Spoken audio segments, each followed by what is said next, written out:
એમની આગેવાનીમાં ખેડૂતોની એક જ માંગ, ખેડૂતનું પાક ધિરાણ સંપૂર્ણ માફ. આ લડાઈ માટે ઉપસ્થિત મંચસ્થ તમામ આગેવાનો અને આપ સૌ ખેડૂત ભાઈઓ મિત્રો, મારે તમને મજા આવે, તાળીઓ પાડો એવી વાતો કરું કે એવા ભાષણો કરું કે સાચી માહિતી મળે એવી વાત કરું. કારણ કે પરેશભાઈ, મારો સ્વભાવ રહ્યો છે, હું કોંગ્રેસમાં છું, આમ લાંબે સુધી દેખાય અને પછી કે જો આ ભીડ અમારી, જો મેદની ઉમટી પડી. આ રાજકીય પાર્ટીઓ કરે છે. આપણે પરેશભાઈ આગળ કે આપણી આગળ એ ખુરશીઓના પૈસા તો છે નહીં, એ કેમેરામેન એરેન્જ કરવાના પૈસા તો છે નહીં.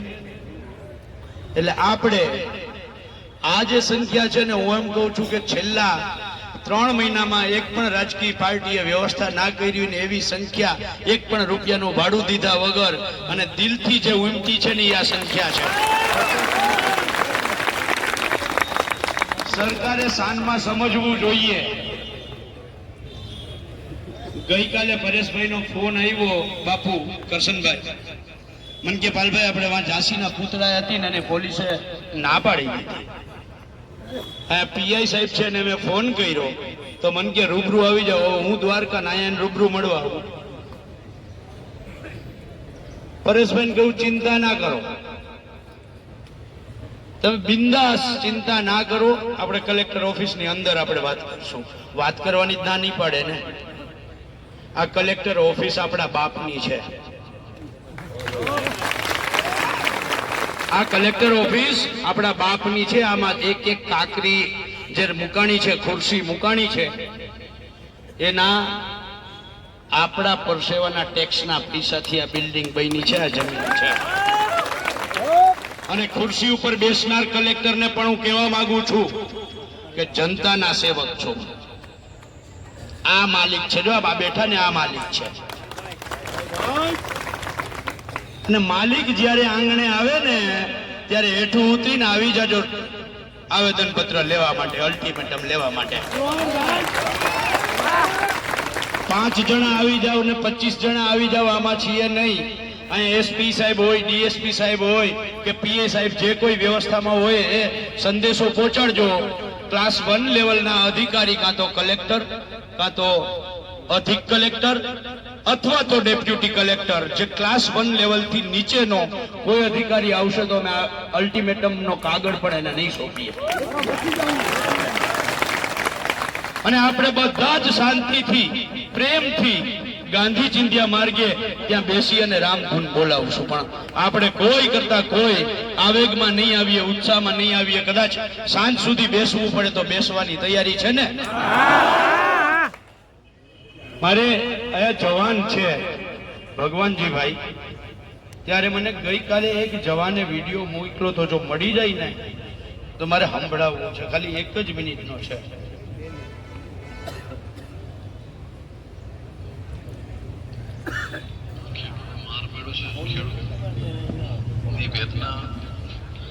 ખેડૂત સમજી શકે, બીજો કોઈ સમજી ન શકે. હું આજે ઘોષણા કરું છું કે જો ખેડૂતનું દેવું સંપૂર્ણ માફ થશે તો હું મારા જે મહિને મંથલી પેન્શન આવે છે એની અંદરથી અડધું પેન્શન હું મારા બચ્ચાઓને અથવા મારા ફેમિલીને ખાવા માટે રાખીશ ને અડધું પેન્શન હું ખેડૂતને જો દેવું માફ થતું હોય એની અંદર હું સરકારશ્રીને જમા કરાવીશ. છે કે સંસદ સભ્યમાં હિંમત, કે સંસદ 26 માંથી એકની જાહેરાત કરી. અહીંયા મારા દીકરા ઓલું ઘાસ, ડાંગર, આપણું ખેત પેદાશ હાથમાં લઈને એમ કહે કે આમાં વાસ આવે છે. સાંભળ્યું તમે? જોયું ને? મેં તો એને તે દિવસે કહ્યું અને ઘણાએ ભાજપ વાળાનું ના ગમ્યું તો ડિબેટમાં મારો તો વિરોધ કર્યો. મેં કહ્યું કે મંત્રી સાહેબ, તમે જ્યારે જૈનમાં ત્યારે વધીને 1.5 ફૂટના હતા, આ 5.5 ફૂટના થયા છો ને, આ ખેત પેદાશ કાયમ થયા છો. એમાંથી તમને વાસ આવે છે? એમાંથી તમને વાસ આવે છે? એટલે સમજવાની જરૂર છે કે આપણી ખેત પેદાશમાં, અરે મારા બાપ, અમે તો ગાયનું કે ભેંસનું ચરણ કરીએ ને એમાં અમને સુગંધ આવે છે. અમે હવારે પોદરો ઉપાડીએ ને એમાં અમને સુગંધ આવે છે. અને તને આ ખેત પેદાશમાં વાસ આવે છે? નપટ, નાલાયક.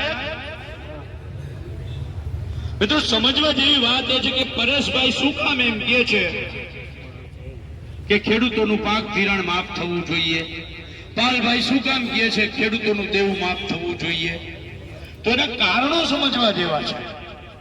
હમણાં કોઈ કહ્યું કે 1 ગાડું મગફળી 1 તોલું સોનું આવતું હતું, 4 ગાડા ઘઉં 1 તોલું સોનું આવતું હતું,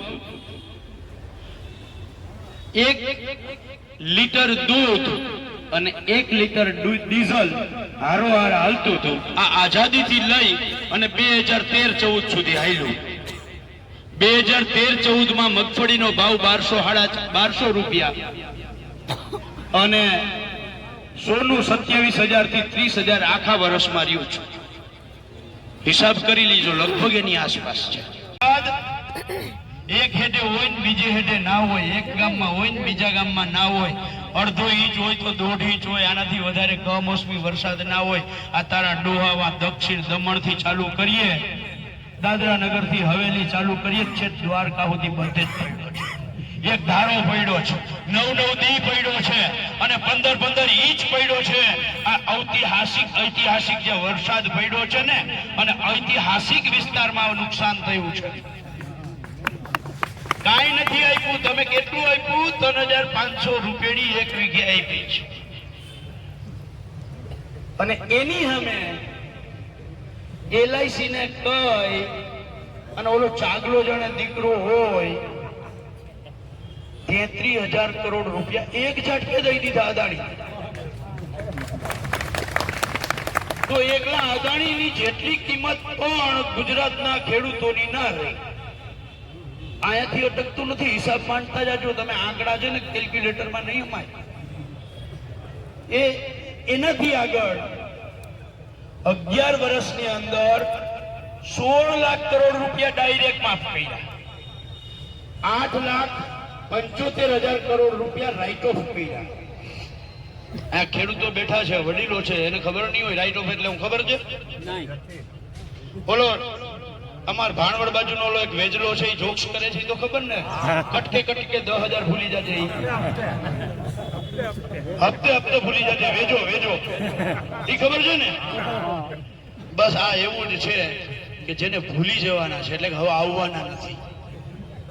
હપ્તે ભૂલી જવાના કંપનીઓ આગળથી સરકાર. એટલે 16 લાખ કરોડ રૂપિયા ડાયરેક્ટ સીધા માફ કર્યા. 8.75 લાખ હપ્તે ભૂલી જવાની શરતે માફ કર્યા. અને એનાથી આગળ રમત જોઉં કપાસની, જેમ હમણાં ડ્યુટી તમને ખબર છે ને, આયાત ડ્યુટી નિકાસ ડ્યુટીમાં ફેરફાર કર્યા. આપણે હાવ રંડાઈ જાય એવી હાલત કરી નાખી. આપણે માર પડે સરકારની નીતિઓમાં. અને ઉદ્યોગપતિઓનો કોર્પોરેટ ટેક્સ જે હતો 30%, આ 30% થી ઘટાડીને 22% કરી દીધો. આ 8% કોર્પોરેટ ટેક્સ ઘટ્યો, એના કારણે 4 લાખ કરોડ રૂપિયા, કેટલા? 4 લાખ કરોડ રૂપિયા દર વર્ષે કોર્પોરેટોએ સરકારને ઓછા દેવા પડ્યા. 11 વર્ષનો હિસાબ કરો કેટલો થાય? 44 લાખ કરોડ રૂપિયા કોર્પોરેટ ટેક્સના કારણે જતા કર્યા. 25 લાખ કરોડ રૂપિયા રાઇટ ઓફ કે માફ કર્યા. ટોટલ 69 લાખ કરોડ રૂપિયા આ સરકારે 5-25 ઉદ્યોગપતિઓની ફેવરમાં જતા કર્યા. એની સામે ગુજરાતના 56 લાખ ખેડૂતોનું માત્ર દેવું 96,000 કરોડ છે. તો હું કામ માફ ના કર્યું? અને 96,000 કરોડનું દેવું શું કામ થયું? તો એના માટે મેં તમને કહ્યું કે નીતિ સરકારની કેવી રહી. અને એટલે હું મારી છેલ્લી વાત કરીને વાત પૂરી કરીશ કે જો આ સરકારની નીતિઓ આપણે નહીં સમજીએ તો પરેશભાઈ અંજળનો ત્યાગ કરે, મને તો રાજકીય વ્યક્તિ તરીકે મજા આવે. હું આવ ચોખ્ખો માણસ જે છે એ કહું છું. રાજકીય વ્યક્તિ તરીકે મજા આવે કે પરેશભાઈ અંજળનો ત્યાગ કરે અને એમ કહેતા હતા કે હું શહીદ થઈ જાઉં તો ક્રાંતિ થઈ જાય. આગળ જ મેં ના પાડી દે ને, એને મને એવું કહ્યું કે ભલે નો કે બહુ તો ભૂખો રહીને મરી જાય ને, શહીદ થઈ જાય તો ક્રાંતિ તો થા. હવે રાજકીય વ્યક્તિ તરીકે મારે એમ જ કેવું જોઈએ, ના ના તાર કરવી જ જોઈએ. કેવું જોઈએ કે ના કેવું જોઈએ? કારણ કે હું તો હમણાં બાપુએ કહ્યું એમ કરશનભાઈ, જો રોટલા જ શેકવા હોય તો આ જ સલાહ દેવી જોઈએ. મેં કે ભાઈ અત્યારે દુનિયા એવી થઈ ગઈ છે કે બધા એવું ઈચ્છે છે કે ક્રાંતિ થવી જોઈએ, ભગતસિંહ જન્મવો જોઈએ, પણ બાજુ ના કરે, મારા ઘરે નહીં. સાધુ એમ કે બાપા બસ મારા માટે બધાય ના પાડે. આ લડાઈ આપણે જીતવી છે પરેશભાઈ, હું ગેરંટીથી કહું છું. કે હું ટિફિન લઈને આવો, બાયુને બોલાવી લેવું, કઈ બાજુમાં ચૂલા નાખી દે, રોટલા ઘડવાનો. આપણી લડાઈ આપણા જ ઘરના, આપણા જ પરિવારના સાથે. આપણે જ્યાં રોટલા ઘડ્યું, ચૂલા માંડ્યું અને પાયલબેન ને આવીએ મીડિયાના મિત્રો ત્યાંથી કે જો ખેડૂતોએ ચાલુ કર્યા રોટલા ઘડવાના. એટલે લડાઈ કરવી છે પણ સિસ્ટમથી કરવી છે, સિસ્ટમ સામે કરવી છે. અને ક્યાંય કરતા ક્યાંય એક કાકડી ચાળો ન થાય અને આંદોલનના વખાણ આખું જગત કરે. જેવી રીતે દિલ્હીનું આંદોલનનું આજની તારીખમાં વખાણ થાય છે.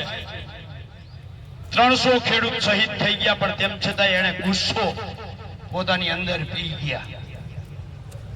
300 ખેડૂત શહીદ થયા, એક કાકરી ચાળો નહીં. અને જ્યારે સરકાર સામે પડી તો ટ્રેક્ટરો લઈને આવ્યા અને એના ખીલાઓને બુઠ્ઠા કરીને નીકળી ગયા ખેડૂતો. પણ ક્યાંય કરતા ક્યાંય ખોટો મેસેજ નહીં. એટલે આ લડાઈ પણ આપણે નીકળશું, જો રોકશે તો બેહી જાવું. પણ આ નિર્ણય બધા શું કરવું એ પરેશભાઈના હાથમાં. પરેશભાઈ જે આદેશ કરે કે આ કરવાનું છે એ કરવાનું છે, બરાબર છે. અને મને પૂરો વિશ્વાસ છે કે જુનાગઢ એ તો સાધુ સંતો ને બાવાઓની ભૂમિ છે. આ તપસ્વીની ભૂમિમાંથી જ્યારે કોઈ એક સાધુ, આ તપસ્વીની ભૂમિમાંથી જો એક સાધુ આ અંધાતાઓની લડાઈ માટે નીકળી પડે તો આખું ગુજરાત એની હારે જોડાય, મને પૂરો વિશ્વાસ છે. એટલે એમાં કોઈ શંકાને સ્થાન નથી.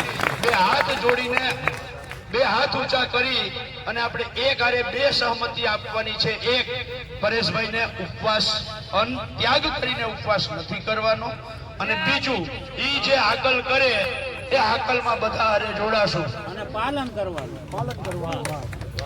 ચાલો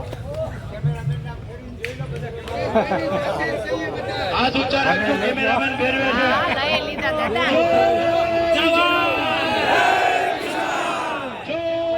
जवान धरती से क्या नाता है? धरती हमारी माता है, धरती हमारी माता है. अरे धरती से क्या नाता है? धरती हमारी माता है. Thank you. जय जवान, जय किसान, जय जगत.